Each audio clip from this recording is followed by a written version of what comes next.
Hey, what's up everybody? Welcome back to the Holy Smokes BBQ channel. It is a brand new year, 2023, just kicked it off. I've taken a few weeks off of making videos, but today we're back and ready to get started with a brand new year of videos here. And we're kicking things off in a major way. Today making an absolutely gorgeous and absolutely delicious beef tenderloin. And that's right, we're going to smoke this tenderloin nice and slow, and then we're going to sear it off at the end for a delicious crust. And I can't wait to get started. So let's get started. Brand new year, beef tenderloin. Let's go.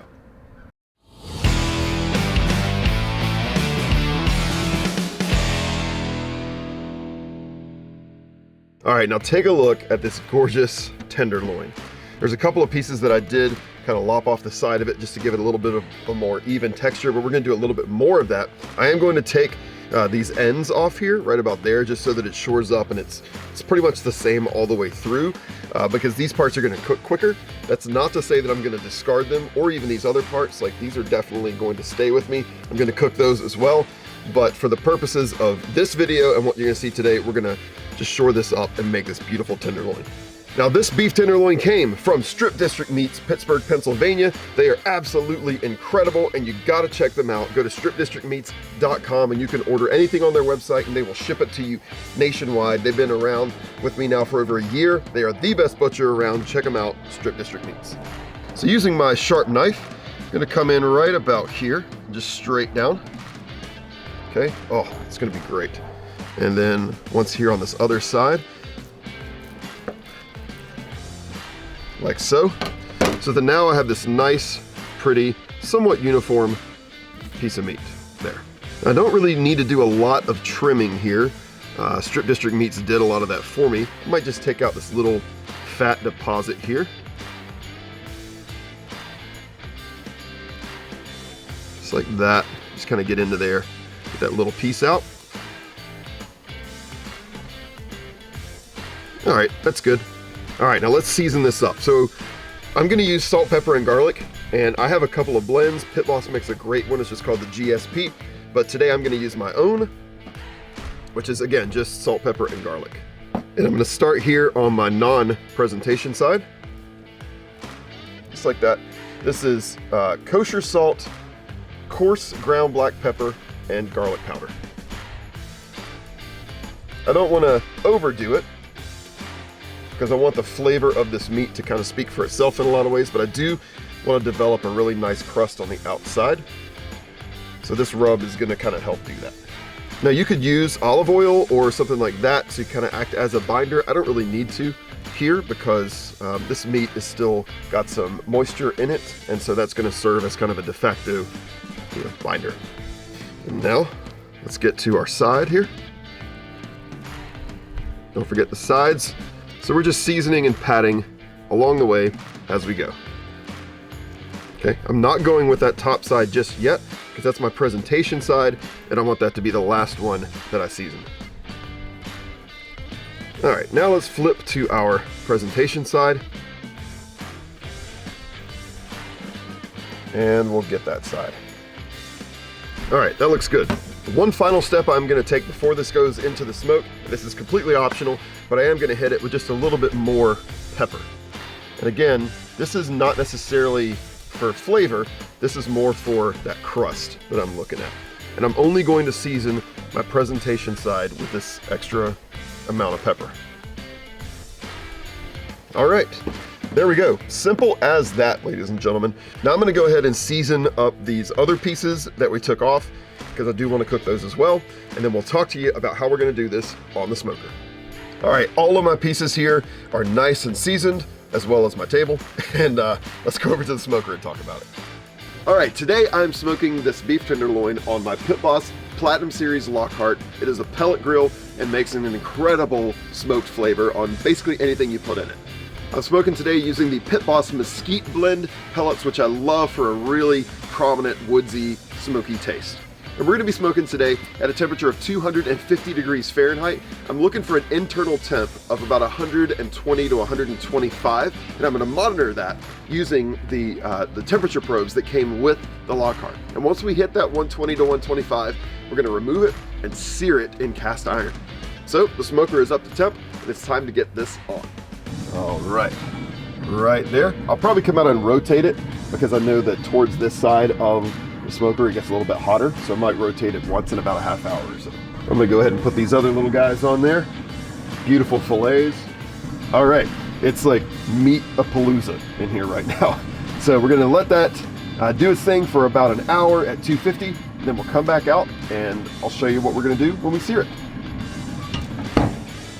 All right, my internal temp is sitting at 123, and I did come out and shift it, just kind of rotated it once, and I already pulled those other pieces off because they were done, but let's check this out.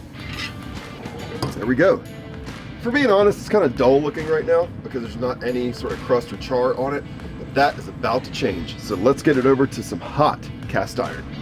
All right, you can tell that my cast iron pan is very, very hot. It is smoking, and that is on purpose. I want this to be nice and hot. Now I could have just opened up the flame broiler shield on the Lockhart and exposed it directly to flame, but I like this method better because I feel like it traps more of that juice in there and less kind of leaves the meat. Just add a little oil to my pan here. And I'm just gonna go right in with this tenderloin, presentation side down.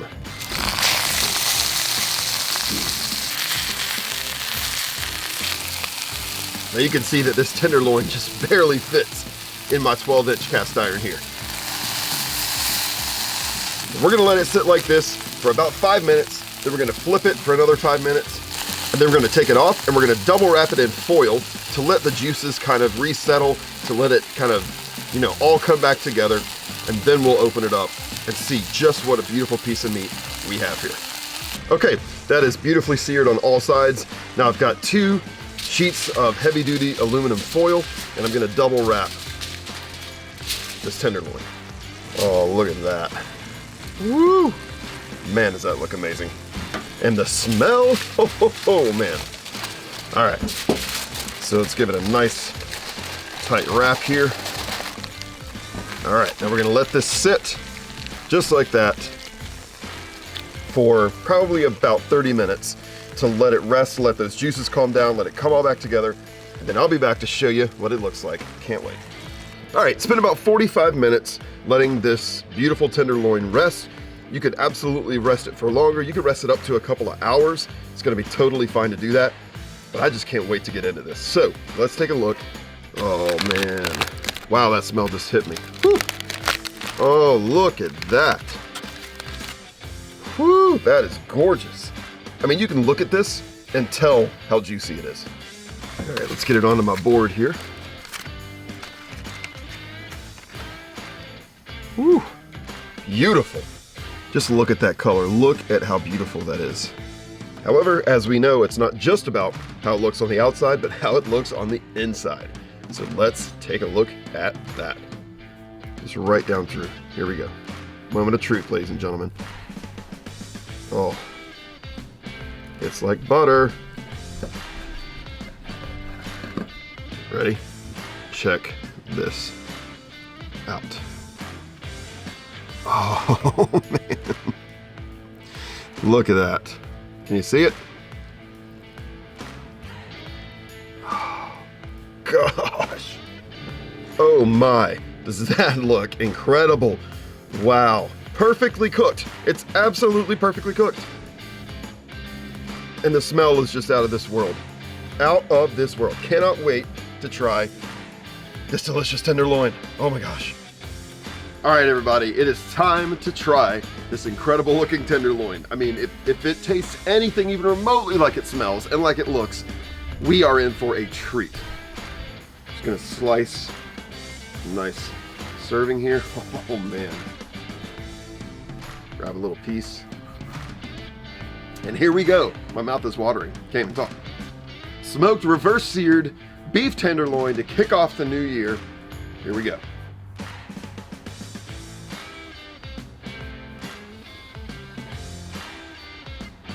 Holy smokes.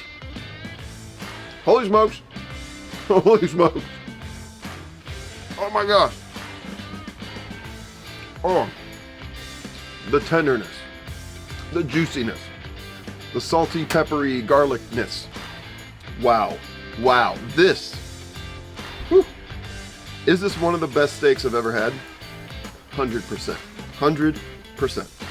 It's got that rich, delicious smoky flavor from the mesquite pellets. Oh yeah. That's worth yet another Holy Smokes. Listen, I realize that not everybody can just run to the store and pick up an entire beef tenderloin. That's not the point, because you can just get a filet mignon and cook it exactly like this. Smoke it, reverse sear it. I've actually got some other reverse seared filet videos here on the channel. You can check those out too. And you can play around with it, time, temperature, whatever, to get it exactly like you like it. But as far as me, this is perfect. And what a perfect video to kick off the brand new year here on the Holy Smokes BBQ channel. So thank you so much for tuning in. And if you like this video, make sure that you click the thumbs up to give us a like. It really does help us, and it helps other people find the channel. And make sure you subscribe to the channel if you're not already subscribed, so that you're one of the first people to know as soon as we post new, delicious outdoor cooking videos. And if you like steak, like I like steak, you got to check out this video and this video, two of my favorite steaks that I've ever made here on the channel. You got to check those out, and I will see you next time.